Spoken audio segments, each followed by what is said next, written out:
All right, let's bow in prayer and then I will introduce our speaker. Our gracious God, we thank you for the many rich blessings that we've been able to enjoy throughout the course of this day. We thank you that you are a sovereign God in control of all of the affairs of men. We thank you that you have, by your grace, provided this place for us to meet, that you have brought Scott and Stephanie, his wife, here safely, and we are grateful for the time that we can have, that we have set aside this weekend to be equipped to engage the culture in the pro-life debate, the pro-life issue.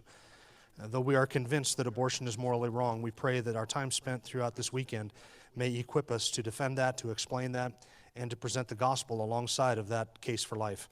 We pray your blessing upon this time and that you would keep our minds and our hearts focused upon you, upon what is being presented. Help us to be attentive to this, and may you be glorified through all that transpires here today and tomorrow. We ask this in Christ's name.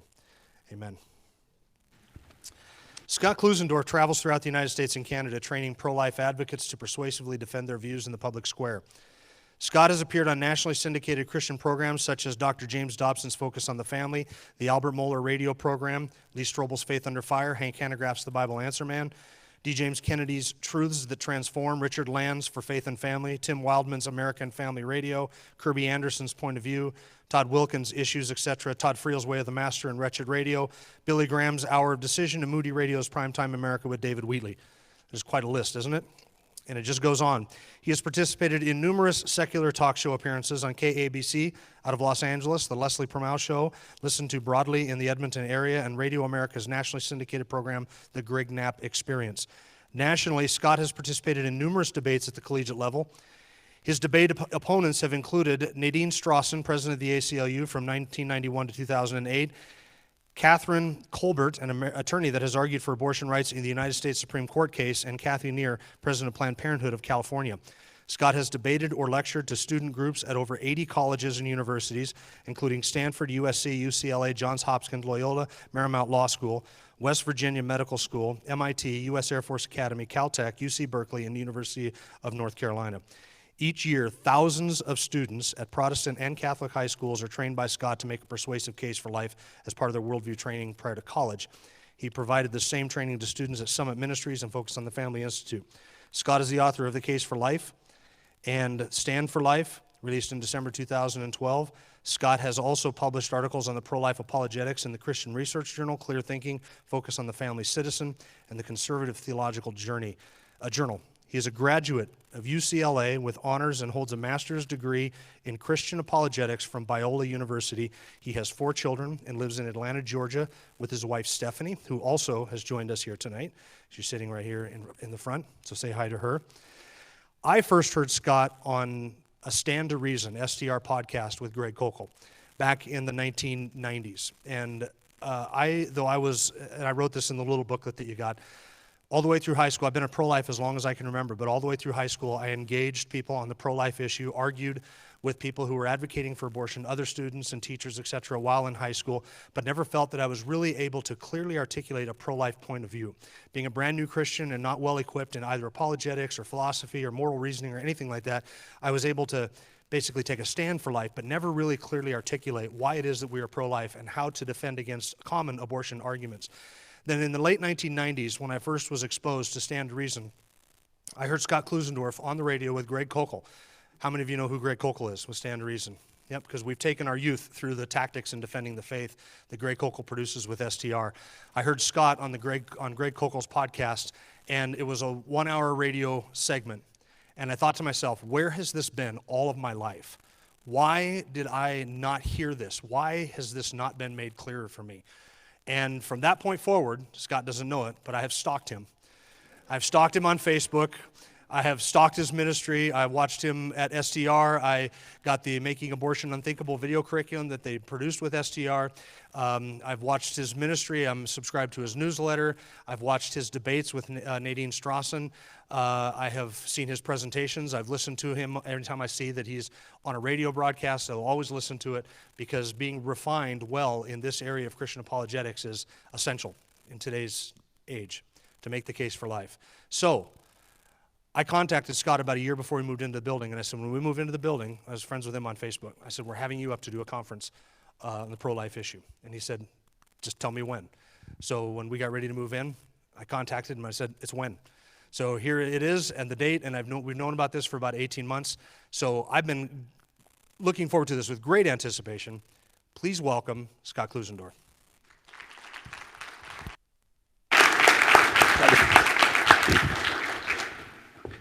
Thank you, Pastor Jim. Well, today I got to return the favor stalking Pastor Jim because I was able to come to his house, crash in on the lunch, and eat some unbelievable chowder that was made for us on our arrival.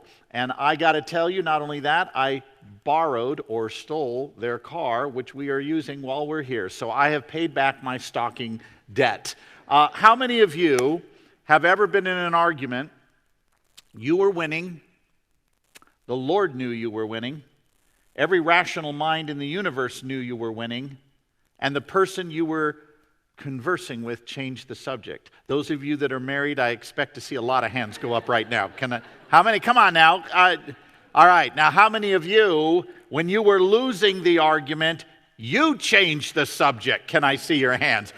Ma'am, you are the honest person in the room. Your neighborhood in heaven will be great. All right.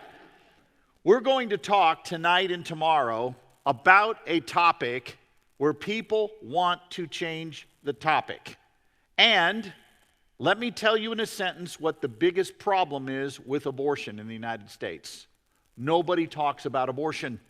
They talk about everything else. They don't keep the main thing the main thing. And what I want to do tonight, by the way, some of you are thinking to yourselves, how am I going to keep up with this guy? Am I going to have to take notes faster than broke people at a Dave Ramsey seminar to keep up with him this whole weekend? And the answer is you're not. You don't know it because I haven't told you, but we're going to provide for you complete, exhaustive notes on everything I'm going to cover for today and tomorrow. But we're not going to give you the website of where those notes are found until the end of the day tomorrow, for those of you that in the weakness of the flesh might be tempted to sleep in tomorrow morning thinking, I'll just read the notes. Do not do that. You will lose your salvation. And I'm a Calvinist, okay? So just be aware of that. Let me give you your job description in the culture we are in today. You are to be an apologist. You are to keep the main thing the main thing.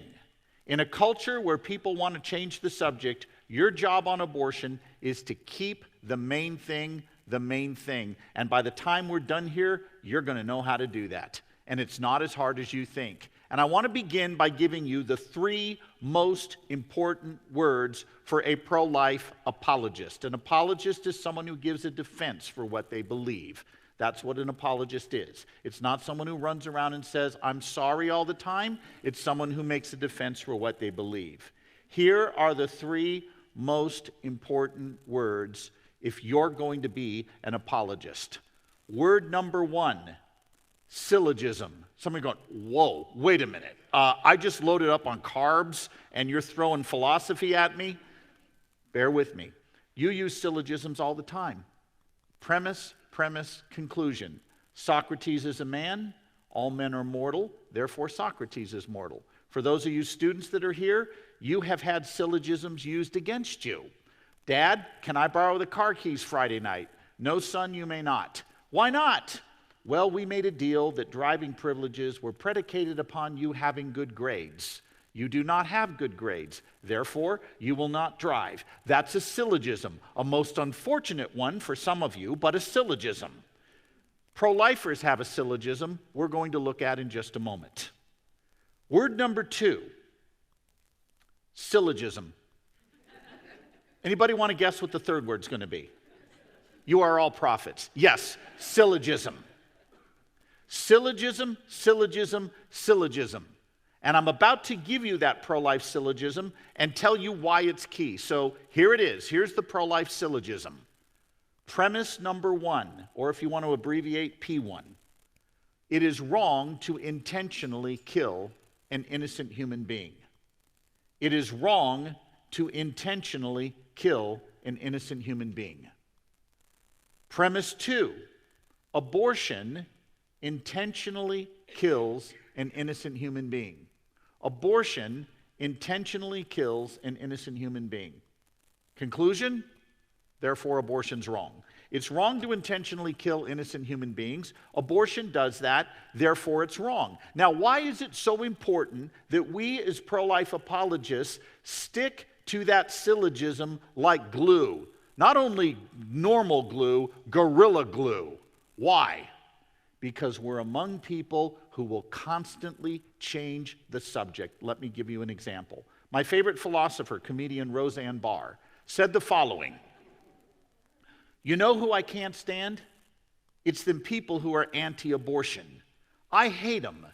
They're nothing but a bunch of perverted old men who want you to keep spitting out kids so they can molest them," end quote. Okay, Roseanne, you're right. The entire pro-life movement is nothing but a bunch of perverted old men, including the women amongst us. How does it follow that A, the unborn aren't human, or B, it's okay to intentionally kill them?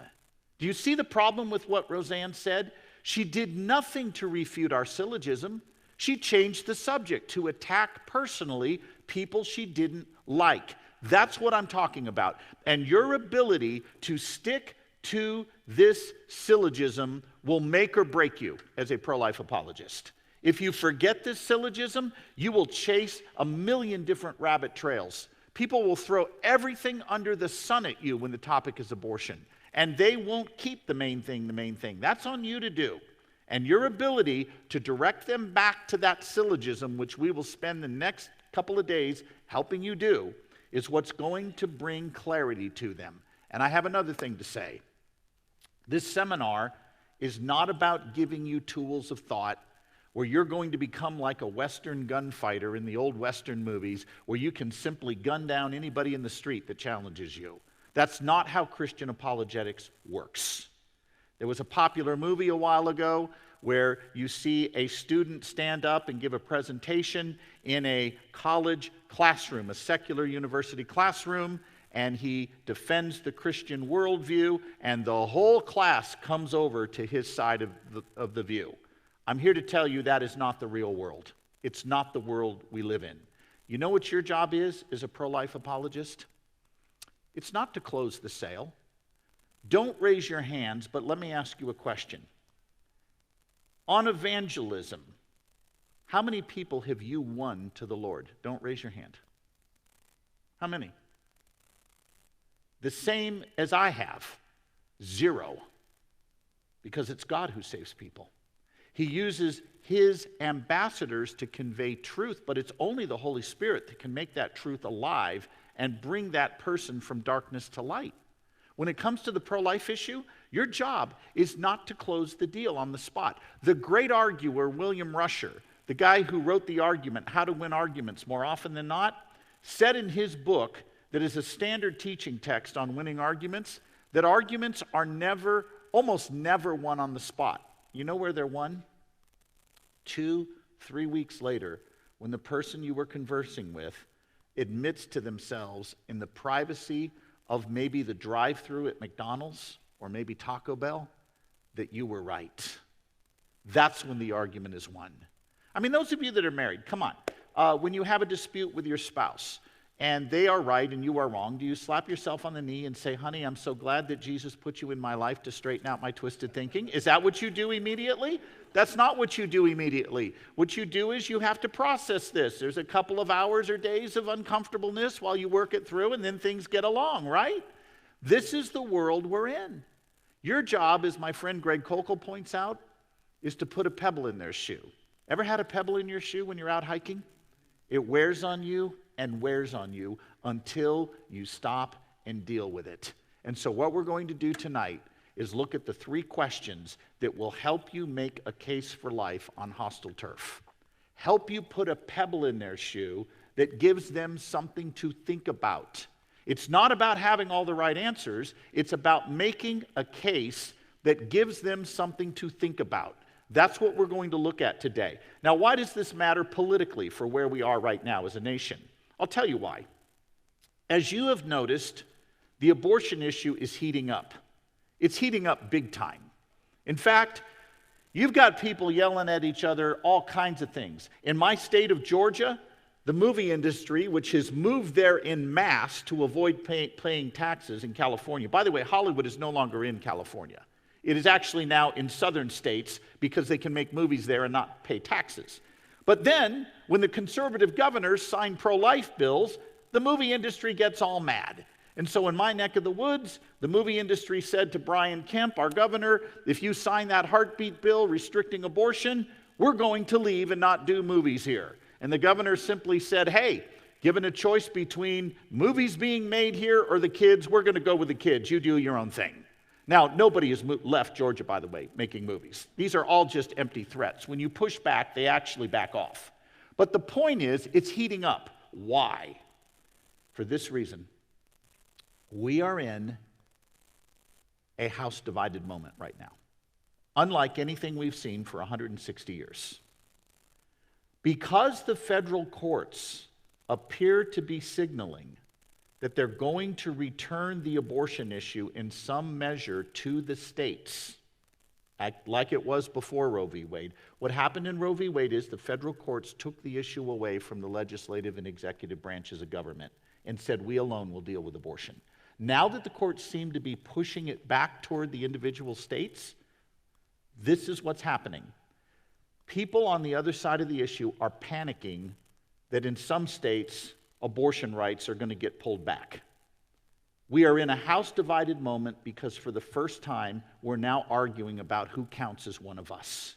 Does it include the unborn? And as a result, that's why you feel this tension. Slavery was a contentious issue, and there was no way it wasn't going to be. That's why the abortion issue hasn't gone away. It's because it's a question about who counts as one of us. And every one of us has to be equipped to deal with that. So here are the 3 questions that will help you engage that debate. Question number 1, what is the unborn? We'll look at why that's so essential. That'll be tonight's topic in particular. Question 2, what makes us valuable as human beings? What gives us our value? And number 3, what's the point? Which will be principally what we pick up tomorrow, but we'll touch on it tonight. What is the unborn? What makes us valuable? What's the point? Those are the 3 questions that will help you put those pebbles in the shoes of people you're engaging. If you're clear on those 3 questions, you're equipped to engage. You're ready to be an ambassador for the Lord on the pro-life issue. So let's start with that first issue. What is the unborn? I want you, if you will, to imagine this scenario. You are, if you're a student, 15 years into the future. For those of you that are adults, you can already imagine the scenario I'm about to give you. You're 15 years in the future if you're a student, or you're current if you're an adult. You're cleaning up after supper one night, and as my friend Greg Kokel says, a 5-year-old, your son, comes in behind you while you're scrubbing up after kitchen, and you're washing those dishes, your back's turned to him, and that little 5-year-old says to you, Daddy or Mommy, can I kill this? For any of you that are thinking, oh, those cute little boys would never ask such a question, let me enlighten you. My dear wife and I, we just celebrated 34 years anniversary last week, and we have a son 29, son 28, son 23, daughter 19. I have heard the question, Daddy, can I kill this? Usually with his hands around his brother's throat when he's asking the question, right?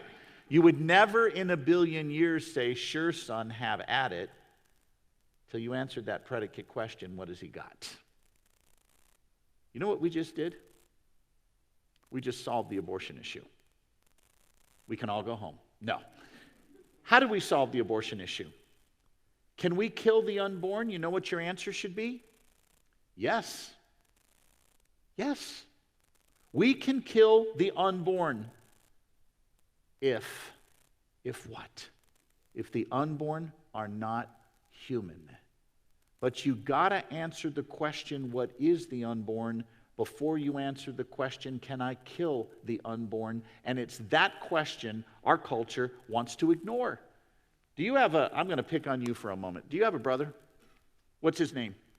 Yeah. What's your name? Wesley. Jeff, have you stopped beating your brother Wesley yet?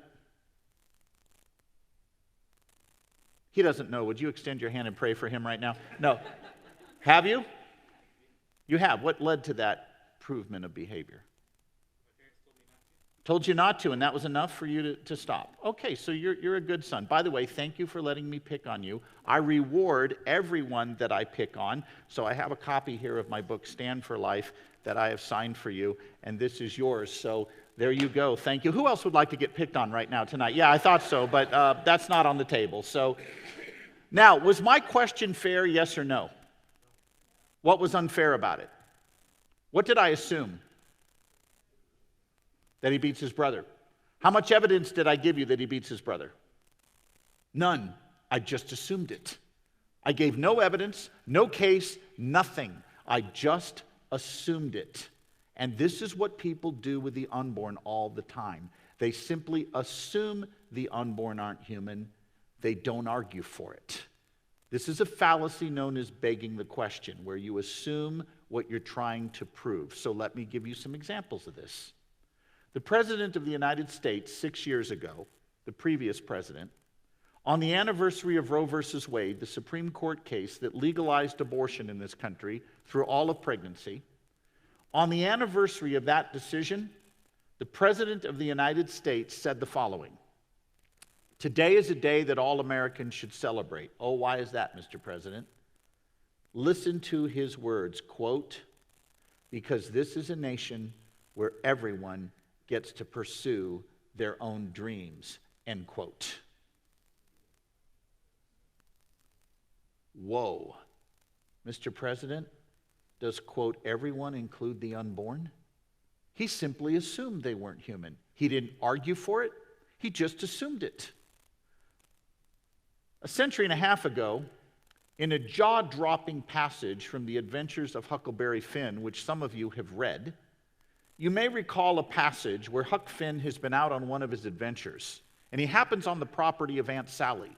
And Aunt Sally sees him coming down the road, and she rushes out to meet him. She's a little mixed up. She thinks it's Tom Sawyer, but it's actually Huck Finn. She rushes out to meet him. And when she gets there, she throws her arms around him and says, "Where have you been, my boy? Where have you been? We've been waiting for you. What's up with this? What has taken you so long?" And Huck makes up a story. He says, "Well, ma'am, we were on a steamboat and it blew a cylinder head." Aunt Sally says, "Was anybody hurt?" "No, ma'am. It killed a Negro, but nobody got hurt." "Well, that's good," said Aunt Sally, "because sometimes people do get hurt." You tell me, what was just assumed about the black man? That he wasn't one of us. It wasn't argued for. It was simply assumed. This is what we're up against. So, how do we deal with people who simply assume the unborn are not human? Would anybody you know talk about trusting people to make their own personal decisions if we were talking about killing 2-year-olds? How about 5-year-olds? No. Why do they do that with the unborn? Because they assume the unborn are not human. Here is the tactic we're going to use to flush that assumption out into the open. It's a little tactic called trot out the toddler. And let me tell you how it works. We don't use trot out the toddler to compare the toddler to the unborn and say, well, if the toddler's human, so is the unborn. No. That's not what we do. We use trot out the toddler to show that the real issue is not trusting women, it's not choice, it's not privacy, it's not economic hardship, it's not bodily rights, it's none of those things.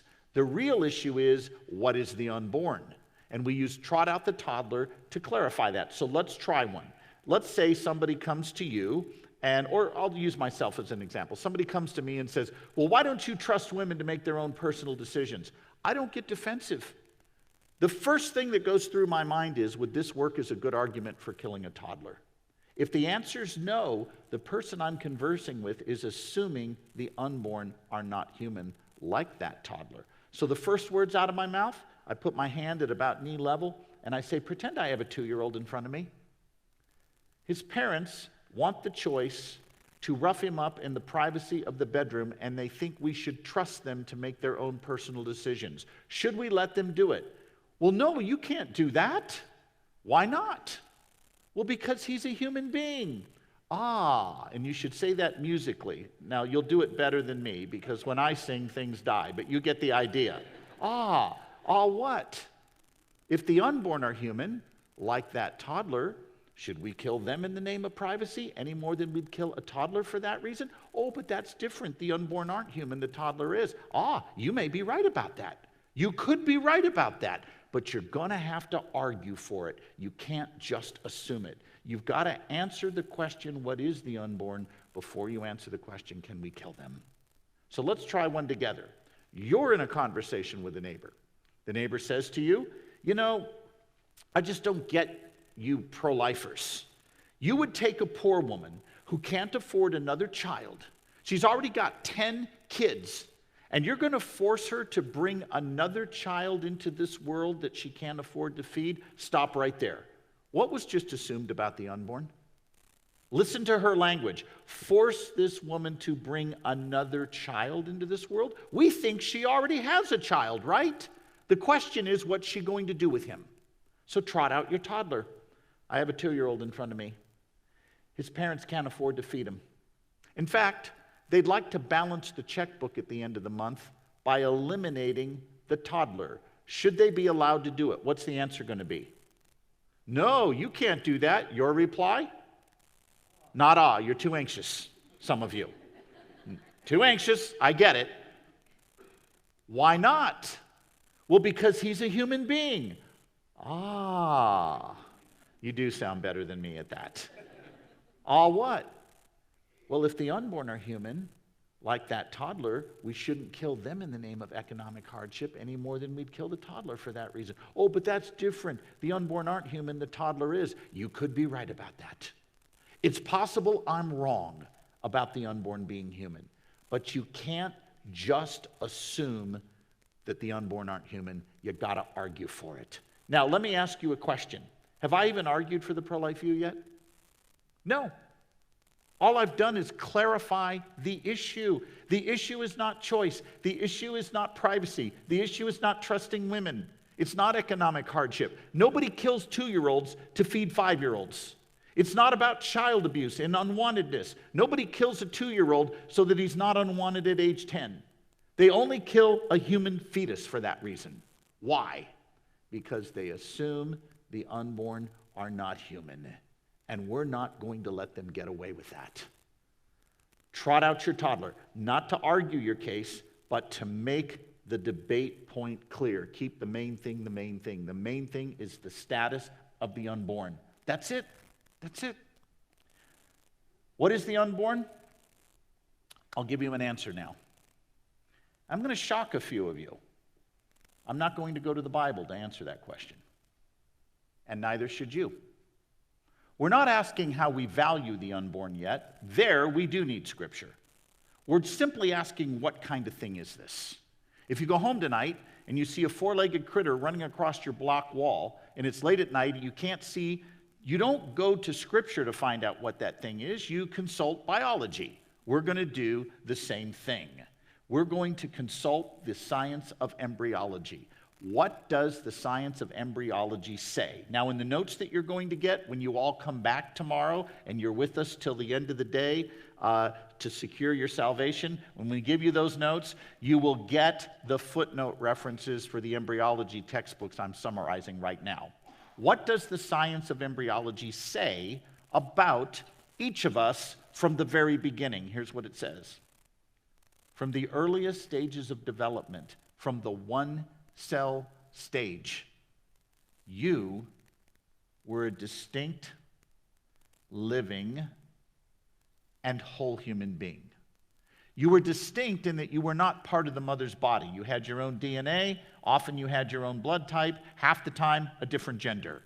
You were living because we know dead things don't grow. And you were a whole human being because even if you were small and immature, the kind of thing you were was not in question. You were a distinct, living, whole human being. That's the science of embryology. Now, there are people who are going to object at this point. As you can imagine, they're going to bring up some objections. So let me run you through a few of the popular ones, and then we'll continue here. The first one you're going to get is this. Well, what about twinning? Why, that embryo can split into two. Up to 21 days after fertilization, that embryo can split into two embryos. How can you say there's a distinct whole human being from the very beginning when it can split into two? Question, how does it follow that because a living entity splits, that it wasn't a whole living entity prior to the split? How many of you have ever sliced a flatworm in half? Can I see your hands? The mass murderers are identifying themselves, okay? Question, what did you get when you sliced that flatworm in half, Pastor Jim? 2 worms. Did it follow there was no worm prior to the split? The fact that a living entity may split doesn't mean it wasn't a whole living entity prior to the split. By the way, if the fact that a twin can be formed from the embryo means it's not a full human being, because twinning is essentially cloning. If twinning means that we aren't human, and a twin can be formed from any of us, which, by the way, with cloning technology is now going to be soon upon us, we're going to be able to take one of your cells, one of your somatic cells, strip the DNA out of it, and slap donor DNA inside it, and voila, we got ourselves a new clone of you. Does it follow that because a twin can be formed with you through a cloning process that you're not a whole living human being right now? Of course not. This is a silly argument, yet you will get it. Here's another one you'll get. Women don't grieve miscarriages the way they grieve the deaths of older children and infants who are already born. Now, let me just stop for a moment. Any of you that have suffered through miscarriage, I'm guessing you would beg to differ. And you would rightly point out, you have no idea when the critic brings this up. But I'm going to, for the sake of argument, just bracket that for a moment. How do my feelings about something change what it is? Suppose you get a text message that informs you that a close relative has just died. Do you feel worse about that than hearing that 500 kids died today in India from malnutrition? Of course you do. Does it follow that those children in India are less human and valuable than your relative simply because you feel worse about your relative dying than those kids in India? Your feelings about something don't change what it is. Here's another objection to the scientific case they'll throw out at you. Why, nature itself is the biggest abortionist in the planet. Maybe God is. In fact, Christian, your God is the biggest abortionist in the universe, because we know that up to 1/3 of all pregnancies that are conceived spontaneously abort within the first 3 to 4 weeks. Therefore, if nature is spontaneously triggering miscarriages, why are you guys all worried about abortion? Question, how does it follow that because nature spontaneously triggers a miscarriage, that A, the embryos in question are not human, or B, we may intentionally kill them? Earthquakes happen in third world countries. Does that justify mass murder just because lots of people get killed by nature? This is, again, a very vacuous argument, but you will hear it. And it does not refute your science. It does not refute your syllogism, yet people will bring it up. By the way, just a little side note on this, this is an example of what we call the is-ought fallacy. People argue that because something is the case, it ought to be the case. That doesn't follow. That doesn't follow at all. The fact nature does something doesn't give us a permission slip to do it as well. This is fallacious thinking. Another objection you'll get to the pro-life view, which we will talk about in more detail tomorrow, goes like this. You're in a burning research lab. The building's an inferno. In this corner over here is a 6-year-old girl. In this corner over here is 1,000 embryos frozen on ice. The building's an inferno. You only have time to save either the embryos or the 6-year-old girl. Who are you going to save? Where are we all going? 6-year-old. See, there goes your whole case. Now, tomorrow I'm going to deal with that objection in detail. So I'm going to leave you hanging on it tonight to go home tonight and be kept awake all night long trying to figure out how we work ourselves out of that one. So that's going to be what happens. But these are common objections to the pro-life view. Now, there is one objection scientifically that I get, and it goes like this. You talk to a person about the pro-life issue, you explain that the unborn are distinct, living, and whole human beings, and they say to you, okay, I'm hearing you, I get it, you believe this, I hear your reasons, I hear your science, and it makes sense to me, but my intuitions don't just identify with that embryo being one of us. I mean, I don't know if you've seen a picture of an early embryo. It's not even visible to the naked eye. You have to see it under a microscope. And the person says to you, wait a minute, I've seen these early embryos. They don't look like babies. They're not cute like my cousin Sophia. They're not, nice to cuddle. They look like a tiny ball of cells. And my intuitions don't view that as one of us. Now, I kind of get this. Can we at least admit that this one kind of makes some sense to people if you think about it? But sometimes our intuitions are wrong. Now, let me explain what I mean by intuitions. Intuitions are not hunches.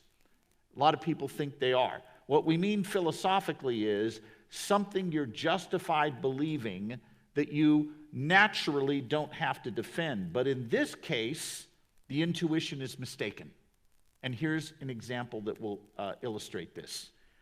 How many of you have ever seen a Polaroid camera from the mid-1960s? Have any of you seen a picture or seen one of those? Okay, they were not pleasant to look at. But for those of you in the room that are under the age of 35, let's say, you need to know there was a time we did not take pictures with our phones. We had these things called cameras. They had shutters on them. They would let light in. They would record the image on the film. And the way it would work for you youngsters that are oblivious to all this, you would wait till you shot 36 exposures. You would take your film to the neighborhood supermarket. By the way, film was expensive. We did not take pictures of our food back then. You would take the pictures to the neighborhood photomat. How many of you remember photomat? Yeah. That little shack on the far corner of the supermarket parking lot. You drop your pictures off. You wait a month and a half for them to come back. And about a third of them are overexposed, right? That's how it was back then. Well, the Polaroid camera allowed you to shoot a picture. It would spit out the piece of paper right there. You didn't have to wait a month and a half to get it back. It was right there. You'd pull it out of the camera. You'd shake it. Some of you are doing the muscle memory on me. And your picture emerged 90 seconds to 2 minutes later. So pretend it's 1970. We've gone back in time. You have a Polaroid camera. You shoot a picture of a black jaguar leaping across the trail in front of us. Now, if you've read your National Geographic, you know black jaguars are almost never filmed in the wild. You got it. You snap that picture. The thing's in midair. It's a beautiful pic. National Geographic is going to set you up for life with the amount of money they're going to pay you for that picture. And while you're breathlessly waiting for the picture to emerge in front of you, I come up and rip the camera out of your hands, yank the paper out of it, and tear it up. Are you upset? Yeah, you're really upset. What if I said, what's the big deal? I didn't see a jaguar on that paper. All I saw was a white paper with a brown smudge on it. Will that satisfy you? You'll look at me with eyes on fire and say, you're crazy, man. The jaguar in the picture was already there. We just couldn't see him because he was still developing. From the one cell stage, you were already there. We just couldn't see you because you were still developing. That's the science of embryology. But there's another reason why people don't get this, men and women. Their ignorance is sustained by denial. They have reduced all moral questions to matters of personal preferences. Have you seen that bumper sticker, "Don't like abortion, don't have one"? That's what we're talking about. Moral truths on an issue like abortion have all been reduced to you like chocolate, I like vanilla, who are we to judge each other? How do we reach those people with the truth of what's going on an issue like abortion? Answer, we need to reawaken their moral intuitions. There have been pro-lifers who say, and they're right, we need to capture the language in this debate. That's true as far as it goes. We also need to capture the ground that we fight on. We need better ground to fight on. And one of the ways we get better ground to fight on is to break through people's denial about what abortion really is. If you saw the movie Saving Private Ryan, can I see your hands? Oh, wow. Passion of the Christ, Schindler's List, Hacksaw Ridge. Okay, most of you, almost all of you in this room, paid money to go watch gruesome imagery on the screen. You paid money to go do that. Why? For the same reason I did. Because those films I just mentioned convey truths words alone are powerless to convey. There is no way to put in language what happened to the first wave of Army Rangers at Normandy on D-Day until you get a sense of it watching the first 35, 40 minutes of Saving Private Ryan. Then you really get a sense of what happened. The Passion of our Christ, we understand the theology, but our visceral connection with his passion increases when you see it. Hacksaw Ridge, you understand what Desmond Doss went through, suffering at the hands of the very men he would later save on Hacksaw Ridge in a gruesome battle there. The imagery conveyed truths words alone could never convey, and the abortion issue is no different. In fact, you will be hard-pressed to find any social reform movement in the last 150 years that didn't use gruesome imagery to confront a culture with truths the culture wanted to ignore. Abraham Lincoln, shortly after the Emancipation Proclamation, was confronted by Frederick Douglass, the black abolitionist. And Frederick Douglass said to the president, "Mr. President," I paraphrase here, "Mr. President, your arguments on behalf of the slaves' humanity are stellar. We appreciate that. They're philosophically robust. They're theologically robust. But, Mr. President, they're falling on deaf ears, and here's why. What the nation needs right now is to have its moral conscience arrested. And it's not going to happen by merely talking about this. We have to dramatize this fight." And guess what started happening not long after that? Imagery surfaced, very crude, early black and white photographs, and you've seen them. That African-American man with the scar going all the way down his back where he'd been whipped. Images like that began to change the narrative of the Civil War, why we were fighting it, and what was truly at stake. The imagery conveyed truths that many people wanted to ignore. At the turn of the 1900s, Christian missionaries in the Congo, led by Alice Harris and her husband John, were able to change an excruciating injustice going on in that nation. What was happening is insurgents that were paid by King Leopold II of Belgium were going into the Congo and rounding up children in villages and telling the kids, if you don't gather for us the right levels, the requisite levels of ivory and rubber, we're going to cut your hands off. And if you do it, and if you still don't get it done right, we're going to cut your feet off. And there's heartbreaking images that you can Google of children whose arms have been severed by King Leopold's insurgents, including one picture of a father sitting on the porch with his hand like this next to his little girl with her severed arm right next to him.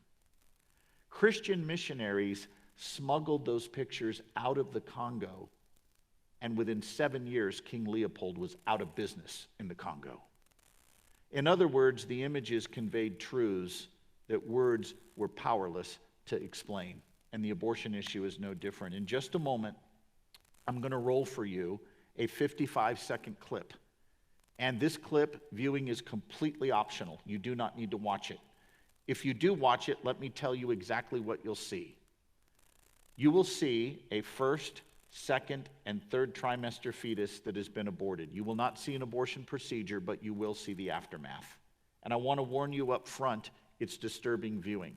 Secondly, if you don't want to watch, you don't even have to leave the room, because we've taken the narration out of the clip. You will not hear anything described that's on the screen, and I will not describe what's on the screen. There's only instrumental music. That's all that you'll hear. Thirdly, and please hear me on this, we're not here tonight, and it's possible there are some people here tonight who have experienced abortion, and we're not here tonight to beat you up, because we are all committed to the gospel of Jesus Christ. And that gospel, as you know, sends a message loud and clear about every one of us. That gospel does not pretend sin doesn't matter. It doesn't pretend all sins are equal. But what it does do is tell the truth about our condition before the bar of God's justice. God creates a good world. We are there to give him glory. We rebel against him. And God, who would have been just to destroy every last one of us, sends Jesus to stand as our substitute, in our place condemned, bearing the judgment you and I deserve. And Jesus absorbs every last bit of the wrath of God that we deserve. And then, to prove that his sacrifice was sufficient, God raises him from the dead 3 days later. And it keeps going, because those who trust in Jesus for their salvation, God the Father isn't your judge anymore. He's your heavenly Father, and you get adopted into his family as a dearly loved child. That's the gospel. And if you're here tonight and you've had an experience with abortion, or you're watching on the live feed and you've had an experience with abortion, your answer is not an excuse. Your answer is an exchange, the righteousness of God given to you in virtue of Jesus in place of your sin. That's the great news of the gospel. And I want us to keep that in mind as we take a minute to watch this clip. And again, if you want to look away, you feel the freedom to look away. And then we'll go ahead after the clip and we'll quickly round up, and I'll have a few more things to say, and we'll go to the Q&A. So at this point, we'll go ahead and roll this clip.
In 1955, an African-American boy, 14 years of age, journeyed from Chicago to visit his cousin in the town of Money, Mississippi.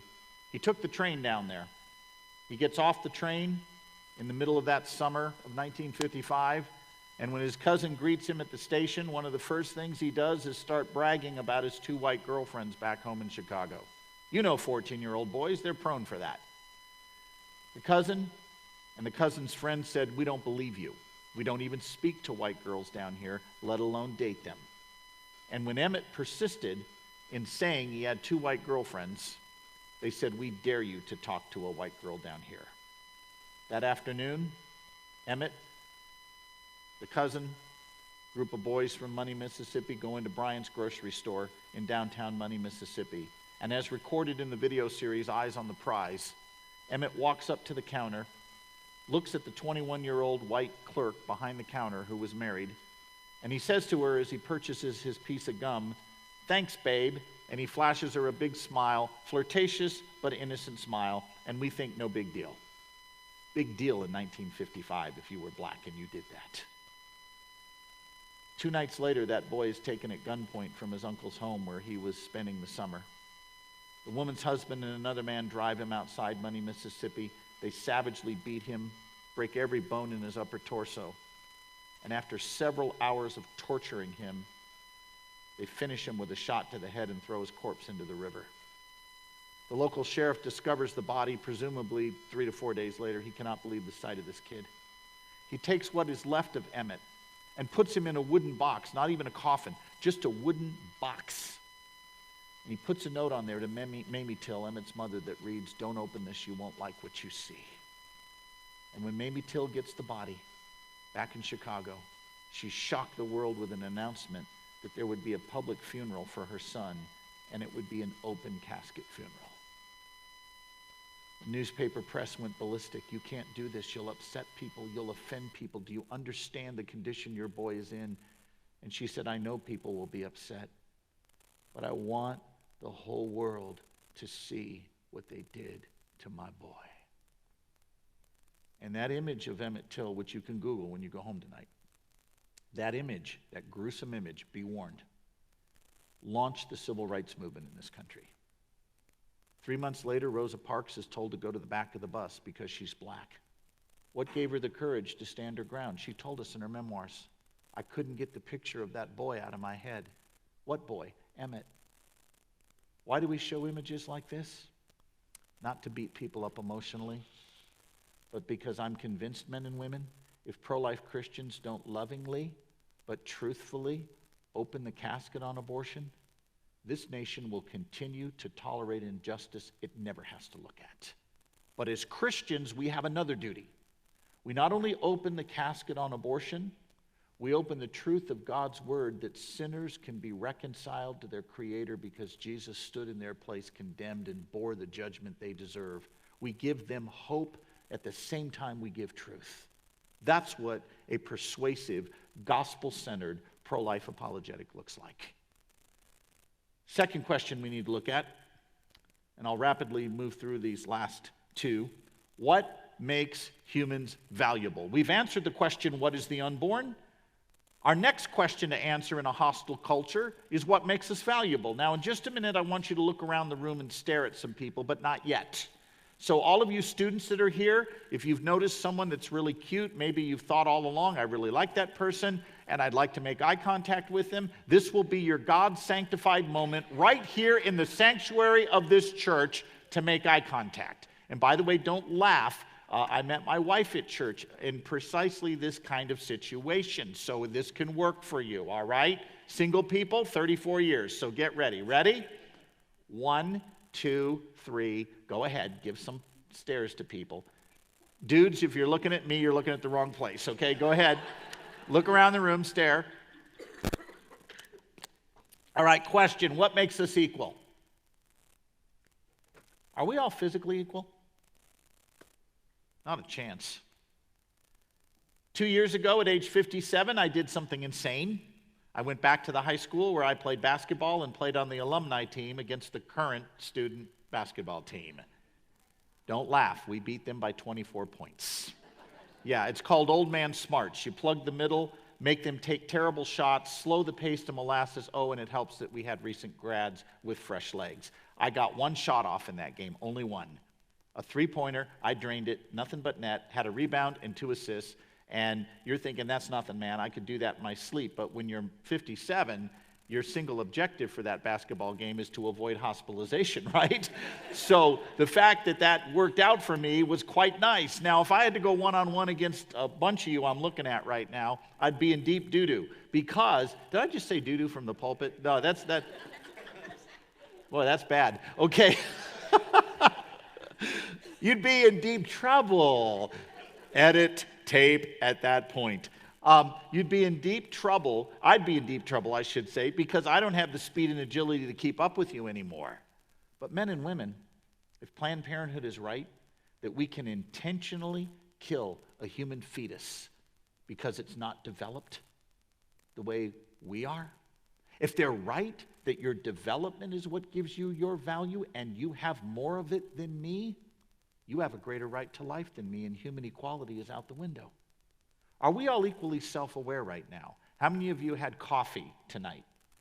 Not decaf, the real thing. Can I see your hands? All right, you're doing real well right now. You're flying on all cylinders. The synapses are going. If you had your coffee at 6 a.m. this morning, you're probably this side of comatose right now, right? If self-awareness is what gives us our value, if we can kill the fetus because it's not yet self-aware, if Peter Singer is right that we can kill the newborn and we can kill the unborn because neither is self-aware, he's right that neither is self-aware. He's correct about that. Neither sees themselves existing over time. But if he's right that that means we can kill the unborn and the newborn because they don't see themselves existing over time, because they're not self-aware, and you're more self-aware than I am right now, you have a greater right to life than me, and human equality is out the window. There's one thing we share equally in this room, only one. It's not physical.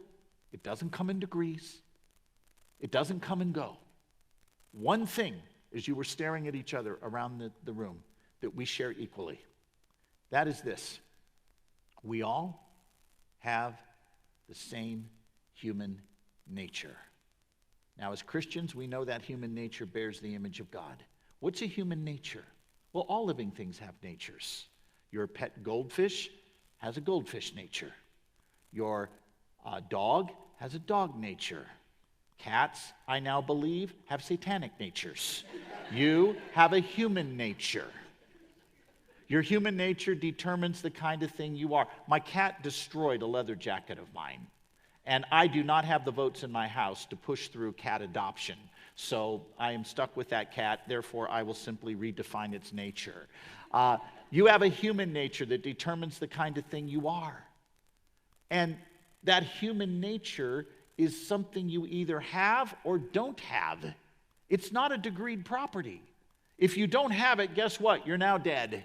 That's how it is. You either have it or you don't. If you ground human equality in any other thing than our shared human nature, human equality is out the window. And boy, in a culture that's obsessed with equality, I mean, think about it. Our culture wants marriage equality, it wants income equality, it wants social equality, but it can't tell us what makes us equal in the first place. We have an answer as Christians. We all have equal value. We are all fundamentally equal because we all have the same human nature that bears the image of our Maker. We've got an answer for equality. The secular culture doesn't. Their answer, that you're only valuable because you're self-aware, results in savage inequality. Ours is a better answer. There's 4 differences between you, the embryo, and you, the adult, and none of them are good reasons for saying we could kill you back then, but not now. Stephen Schwartz suggested the acronym SLED as a reminder of these 4 differences. And when people bring up the fact that you differ from the embryo you once were, when they say to you, well, that embryo is different than us, you know what your answer should be? So? It's not enough to simply point out a difference. Your critics need to point out why that difference matters such that we can say it would have been okay to kill you then, but not now. So what are the differences between you, the embryo, and you, the adult that's here today? There's a difference of size, level of development, environment, meaning where you're at, where you're located, and degree of dependency. Again, think of that acronym SLED, S-L-E-D. Size, were you smaller as an embryo? Of course you were. But as a matter of principle, how does body size determine value? Men are generally larger than women. Do men deserve more rights than women simply because they're larger? Okay, if you're a guy doing this right now, we now know why you will never get married. Body size doesn't equal value. What about your level of development? Were you less developed as an embryo? Of course you were. What should your answer be to that? So, how does body development determine my value? 2-year-old girls do not have a developed reproductive system yet. Are they less human and valuable than the 21-year-old young woman who does? Students, I have some bad news for you. You are less developed than your parents. You are less developed than your parents physically, and, wait for it, You're less developed than your parents intellectually, which may come as a bit of a shock to a few of you. But you're not going to reach your intellectual peak until your mid-40s. Does it follow your parents have a greater right to life than you simply because they're more developed? This is, by the way, exactly the point Abraham Lincoln made on the issue of slavery. Lincoln's critics would look at that slave and they'd say, "He's different from us, Mr. Lincoln." And Lincoln's reply was, "So? Is he different from us in ways that justify enslaving him?"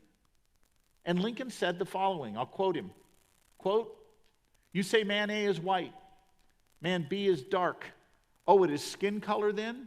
The fair-skinned man having the right to enslave the dark-skinned man?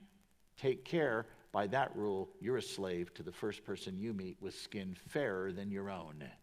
You say it's not skin color, it's a matter of intellect. The white man you allege has superior intellect to the dark man. Take care again, by that rule, you're a slave to the first person you meet with an intellect superior to yours. You say it's not skin color, it's not intellect, it's a matter of interest. The white man having it in his interest to enslave the dark man, take care again. By that rule, you're a slave to the first person you meet who can make it his interest to enslave you," end quote. Do you see what Lincoln just did right there? The very arguments used to disqualify the black man work real well for whites. And by the same token, the arguments people use to disqualify the unborn apply to a whole lot of people outside the womb. Peter Singer's got a point. Fetus is not self-aware. Newborn is not self-aware. You can kill both. Now, his conclusion is horrific, but at least he's intellectually credible in the sense that he's consistent. Because he looks at Planned Parenthood and says, you guys want to draw this arbitrary line at birth, and there's nothing meaningful that happens at birth. You're intellectually dishonest. Size, level of development, environment. What about environment? Where you are has no bearing on who you are. If you drove at least 7 miles to come to this event tonight, can I see your hands?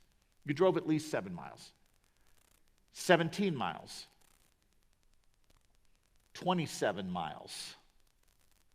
Okay, it's starting to get real now. 37 miles. Whoa, okay. 47 miles. 57 miles. 107 miles. 1,007 miles, I win. Now, if a journey of, let's say, 57 miles, that gentleman back there in the sound booth, did not change you from one kind of thing to another, how does a journey of 7 inches down the birth canal suddenly transform you from non-human, non-valuable thing we can kill to valuable human being we cannot? And the answer is, if you weren't already human and valuable, changing your address doesn't get you there. Finally, degree of dependency. How does dependency on another human being mean that we can kill you? Our critics never answer that question. How does it? Since when, because I depend on someone, they can slit my throat? Now, I live in the town of Noonan, Georgia. You've never heard of it, but the movie industry is very big in Georgia right now. Because as I mentioned earlier, all the Hollywood lefties have left California. They don't want to pay the taxes, so they go to southern states where the taxes are less, and they make their movies there now. Well, not far from us is the major filming locations for the wildly popular television series, The Walking Dead. Now, for those of you that have not seen The Walking Dead, do not go home tonight, pull it up on Netflix and say, we're going to have family viewing tonight watching The Walking Dead. It's a zombie series. It's very gruesome, so be warned, all right? But The Walking Dead storyline goes like this. The hero of the series is Sheriff Rick Grimes. He's a sheriff in a county in Georgia in the story. And he and his buddy Shane are in a gunfight with bad guys. And Rick gets hit. And he's in the hospital for a month in a coma. And while he's in the hospital for a month, in that coma, the zombie apocalypse breaks out. And season 1 of The Walking Dead is Rick waking up in the hospital all alone. Nobody stayed behind to care for him. Somehow when the zombies came through the hospital, they missed him. And he wakes up and has to figure out what happened to the world I once knew. Where's my wife? Where's my son? Where's the people I once knew? That's season 1 of The Walking Dead. Let's flip that script. Suppose one doctor stayed behind to care for Rick. Rick depends totally on him for survival. Could that doctor intentionally slit Rick's throat simply because Rick depends on him for survival? Size, level of development, environment, and degree of dependency are not good reasons for saying we could kill you then, but not now. I end with this question. What's the point? The point is simply this. You are to step up and love your unborn neighbor. And let me tell you the way you're going to do that in this culture. You have to be equipped to defend him. How many of you at Christmas or Thanksgiving have people who attend your home holiday celebrations that are not believers, family members or maybe others, friends who are around your table? They're not believers, but they're there sharing a holiday meal. How many of you that's true of? Okay, that's true in our family. I want you to pretend that you have an Aunt Betty from Boston. Aunt Betty thinks your Christianity is bunk. She thinks your pro-life views are crazy. And she comes to your house at Thanksgiving, and she's eating her turkey and stuffing. She's trying to be cordial, but finally she just can't take it anymore. And she looks at you through the bites of turkey and stuffing, and she says, "Now, why are you pro-life?" Here's going to be your answer in 1 minute or less. In fact, Pastor Jim is going to time me to make sure that I get this done in under a minute. All right? Here's what you're going to say. Ready? Go. "Aunt Betty, I'm pro-life because it's wrong to intentionally kill innocent human beings. And the science of embryology says from the earliest stages of development, you were a distinct, living, and whole human being. And you know what else, Aunt Betty? There's no essential difference between that embryo you were and the adult you are today that would justify killing you back then. Differences of size, level of development, environment, and degree of dependency are not good reasons for saying we could kill you then, but not now." Did I get that done in under a minute? Okay. Now, quick question. By the way, I may be slow on the basketball court, but I can still get it done when I'm talking to Aunt Betty. All right? Now, you may have noticed I didn't cite any Bible verses, but did I communicate biblical truth? Did I put a pebble in Aunt Betty's shoe? Give her something to think about? That's your job, men and women. Oh, by the way, that 1 minute soundbite, they'll be in the notes that we're going to give out the site list to tomorrow. So we'll have that there for you, and you won't have to think, "Oh boy, I didn't get all that." We'll make sure you get it. Notice that I gave Aunt Betty something to think about. Now, is Aunt Betty going to fall on her knees and say, "That just clarifies everything, I am now pro-life"? No. And tomorrow's session, first session tomorrow, we're going to talk about the 5 bad ways Aunt Betty's going to respond. 5 bad ways. You don't need to memorize every objection. The truth is, if you know these 5, you'll be able to slot their objections into one of these 5 and be able to make a clear-headed response when you hear it. So we'll talk about the 5 bad ways that people do that. So let's review what we did tonight. How do we make a case on hostile turf? Our job is not to close the deal. If that happens, great, we'll rejoice. If there is a case where the person converts on the spot, great. But don't think yourself a failure just because they don't immediately say, "You changed my mind." Give them something to think about. Put that pebble in their shoe. How do you do that? You persuasively answer the question, what is the unborn? What is the unborn? A distinct, living, whole human being. You answer the question, what makes us valuable? It's not some function that may come and go like self-awareness or physical development. Rather, it's that we have the same human nature, made in the image of God. And thirdly, we answer the question, what's the point, by stepping up when the time comes and defending our unborn neighbor by giving a case for his dignity and humanity that someone can grasp, even if they're not a believer. That's what we do. That's our job. That's what it means to be an apologist. So Pastor Jim is going to come up. Are we going to take a break? 15-minute break. This is a very liberal church. A very generous church. Boy, that was a slip. We're going to take a